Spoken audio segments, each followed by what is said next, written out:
Chapter 16, Digennians, Part 5, Epidemiology, Transmission, and Ecology.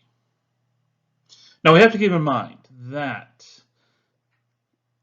Schistosomiasis, is going to be associated with water that is contaminated with human waste.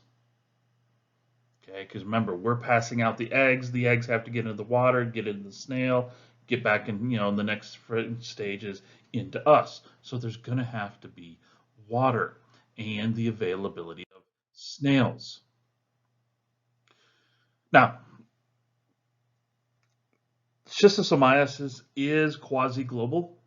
Okay, you will see it all over Africa, parts of South America, Southeast Asia.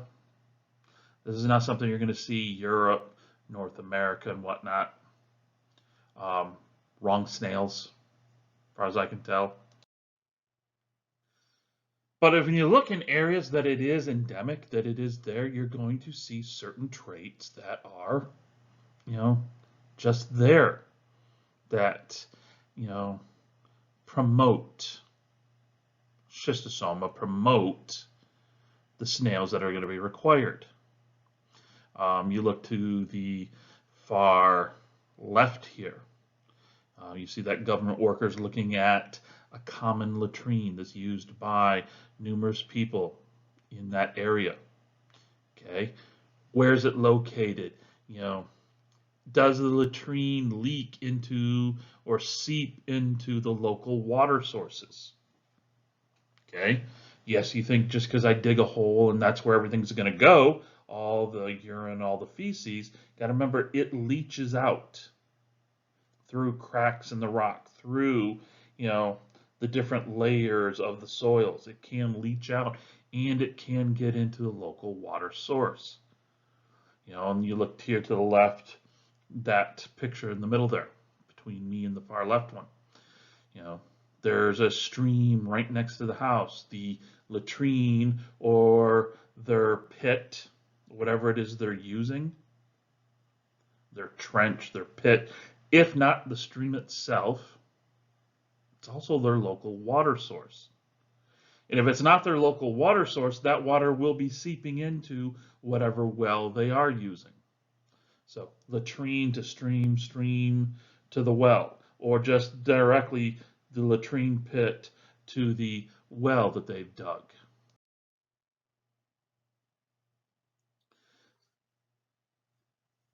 Just one of these things. You get slow moving water, you're going to get lots of invertebrates, arthropods, snails, and whatnot.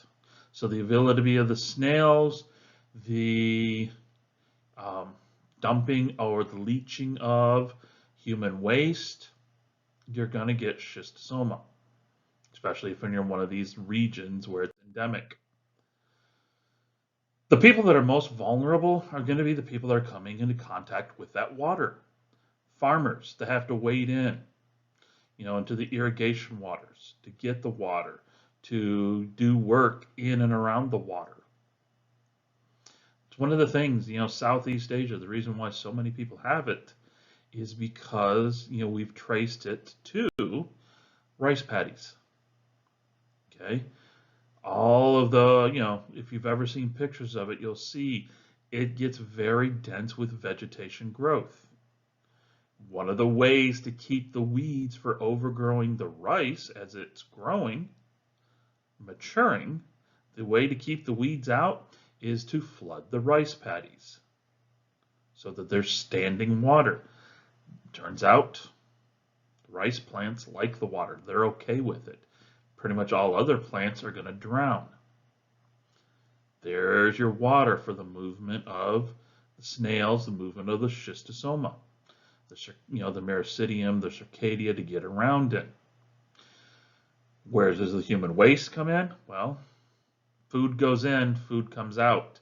Turns out that, the feces is still extremely nutrient dense. If you got to fertilize some fields, You can either let them lay fallow for a couple of years, let the weeds overgrow, kill them off, let them decay. There you go. Or every growing season, multiple times a growing season, you fertilize.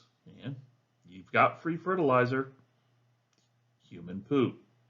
What's in that human poo? Schistosoma eggs. There you go.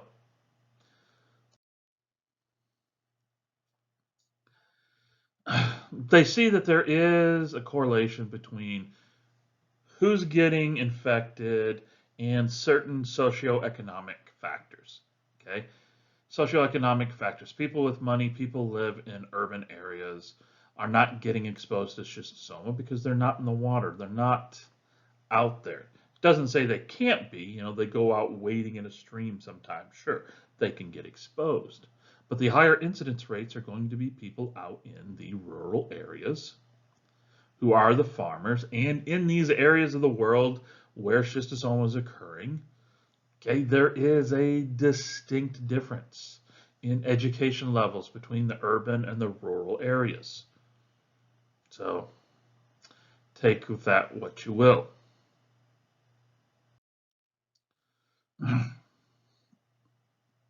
There are a few pluses.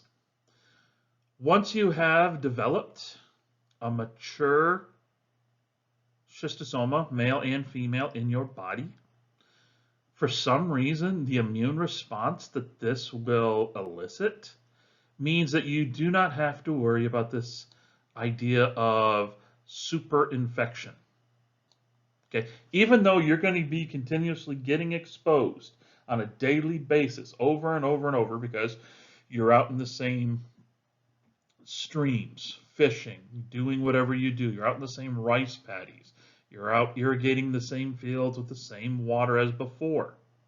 Once you have the adults, you're not going to be continuously getting reinfected over and over, day after day after day, like you can see with some other trematodes, cestodes, and the nematodes that we will talk about in the future. So that's what they're referring to superinfection. You got exposed today, 3 weeks from now you get exposed again, a month later you get exposed again, and again and again and again. Does that mean you're going to have multiple flukes at different stages of development going throughout your body? No. That's the superinfection that you don't have to worry about, that you do see in other flukes and in other parasites. But this is something we only see in adults. This resistance to reinfection, to superinfection, doesn't seem to play out in children. Don't know if it's the maturation, what level their immune response has developed to yet, but it is lacking. So it means children are susceptible still.